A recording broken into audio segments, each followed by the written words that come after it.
கிறிஸ்துவுக்குள் மிகவும் பிரியமான கர்த்தருடைய பிள்ளைகளாகிய உங்கள் யாவருக்கும் ஆண்டவராகிய இயேசுவின் நாமத்தினாலே அன்பின் வாழ்த்துக்களையும் ஸ்தோத்திரங்களையும் தெரிவித்துக் கொள்கிறேன்.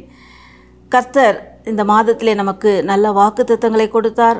அதை தான் நாம் கடந்த நாட்களிலே நாம் தியானித்தோம். கர்த்தர் நம் பக்கத்தில் இருக்கிறார் என்று சொல்லி நாம் தியானித்தோம். மனிதர்கள் நம்மை விழுங்க பார்க்கிற சூழ்நிலையிலே கர்த்தர் நம் பக்கத்தில் இருந்து நம்மை பாதுகாக்கிறவராக இருக்கிறார். அநேக நேரங்களிலே வேதத்திலே நாம் பார்க்கும் பொழுது சங்கீதங்களின் புஸ்தகத்திலே 56ஆம் சங்கீதம் 1-2 வசனங்களிலே பார்க்கும் பொழுது மனிதர்கள் நம்மை விழுங்க பார்க்கிறார்கள், சத்துருக்கள் என்னை விழுங்க பார்க்கிறார் என்று சொல்லி சங்கீதக்காரன் சொல்லுகிறார். மனிதர்கள் நம்மை அநேக நேரங்களிலே விழுங்க பார்க்கிறார்கள். சத்துருக்களாக மாறின மனிதர்கள் காரணமில்லாமல் சத்துருக்களாக மாறி நம்மை விழுங்க பார்க்கிறவர்களாக இருக்கிறார்கள். அது மாத்திரமல்ல, 1 பேதுரு 5ஆம் அதிகாரம் 8ஆம் வசனத்திலே நாம் பார்க்கும் பொழுது உங்கள் எதிராளியாகிய பிசாசானவன் கெர்ச்சிக்கிற சிங்கம் போல எவனை விழுங்கலாமோ என்று வகை தேடி சுற்றி திரிகிறான் என்று சொல்லப்பட்டிருக்கிறது. இப்படி அநேக நெருக்கங்கள் நம்மை விழுங்கும்படியான அநேக சூழ்நிலைகள் காணப்பட்டாலும் கர்த்தர் நம்மோடு கூட இருந்து எல்லாவற்றிலும் இருந்து நம்மை தப்பிவித்து நம்மை நடத்துகிறவராய் இருக்கிறார்.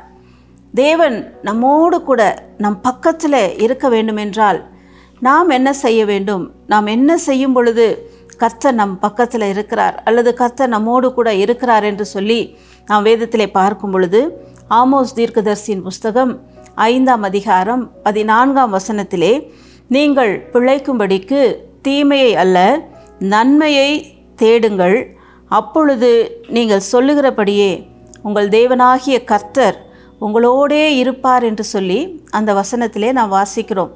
தேவன் நம்மோடு கூட இருக்க வேண்டுமென்றால் நாம் நம்முடைய வாழ்க்கையிலே என்ன செய்ய வேண்டுமாம்? நன்மையை தேடுகிறவர்களாக இருக்க வேண்டும் என்று சொல்லப்பட்டிருக்கிறது. அநேக நேரங்களிலே நாம் நன்மை செய்ய வேண்டும் என்று நினைத்தாலும் நமக்குள்ளாக இருக்கிற ஒரு மனிதன் நன்மை செய்ய விடாமல் நம்மை தடுக்கிறதை பார்க்கிறோம்.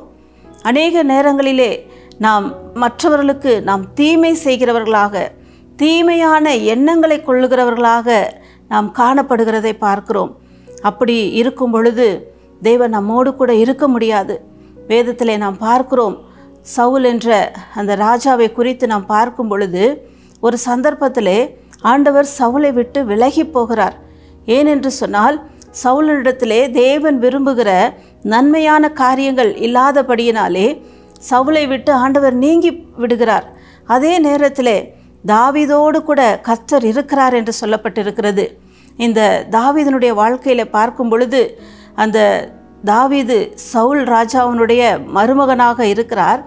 காரணமே இல்லாமல் அந்த தாவீதை கொல்லும்படியாக அழிக்கும்படியாக சவுல் அங்கு எழும்புகிறதை பார்க்கிறோம். தாவீது சவுலுக்கு பயந்து தப்பி ஓடுகிறார். அப்படிப்பட்டதான ஒரு சந்தர்ப்பத்திலே அந்த சவுலை கொல்லும்படியான ஒரு சந்தர்ப்பம் தாவீதுக்கு கிடைக்கிறது.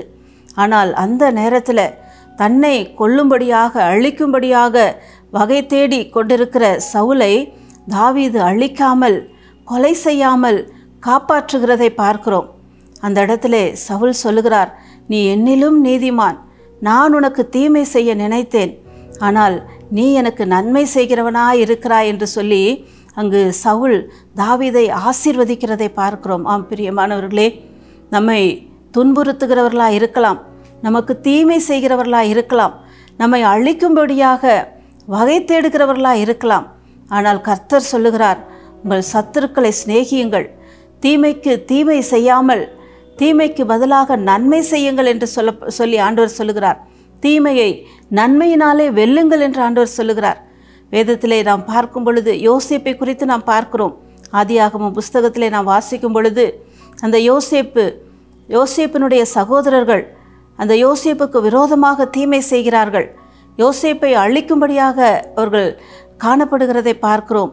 அப்படிப்பட்டதான அந்த சகோதரர்களுக்கு ஒரு பிரச்சனை வருகிற நேரங்களில், அவர்கள் வாழ்ந்த நாட்களிலே ஒரு பஞ்சம் ஏற்பட்ட பொழுது அந்த யோசேப்பு அந்த சகோதரர்கள் தனக்கு செய்த தீமையை எண்ணாமல், அதை மனதில் வைக்காமல் தன்னுடைய சகோதரர்களுக்கு நன்மை செய்து அவர்களை காப்பாற்றி அவர்களை பராமரித்ததை நாம் பார்க்கிறோம்.